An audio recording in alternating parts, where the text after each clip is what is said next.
आणि चमकामध्ये आपल्या जीवनावश्यक ज्या ज्या गोष्टी आहेत की आपण प्रार्थनापूर्वकाने मागितलेल्या आहेत. म्हणून काळजीपूर्वक मंत्राकडे लक्ष द्या. तुम्ही भाग्यवान आहात की तुम्ही प्रत्येकाला संधी मिळालेली आणि जे ऐकतात ते भाग्यवान आहेत. कारण उपस्थिती महत्वाची आहे आणि ज्यांचे नाहीत त्यांच्यासाठी आपण करतो म्हणजे भाग्यवान. ही सगळ्यासाठी कल्याणकारक यज्ञ आहे.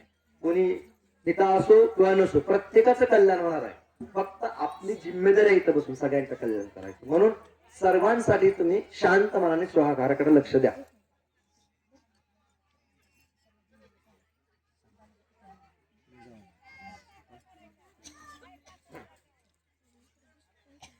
हरि ओम. यदा देवभूर्मनुर्यज्ञनिर्बृहस्पतिरुत्थामधानी शगुंशदत् विश्वदेवाः सुप्तवाचः पृथ्वी मातर्मामा युञ्जिर्मधुमनिष्ये मधुजनिष्ये मधुवक्ष्यामि मधुवदिष्यामि मधुमतिं देवेभ्यो वाचमुद्यासगुंशसृजन्यां मनश्शब्दस्तम्मा देवावन्तु शोभायै पितरोनुमदन्तु.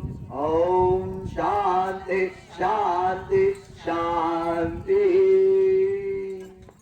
सर्व देवी देवतांना पितरांना आणि भगवंतांना सगळ्यांना आपण प्रार्थना केली शांतता.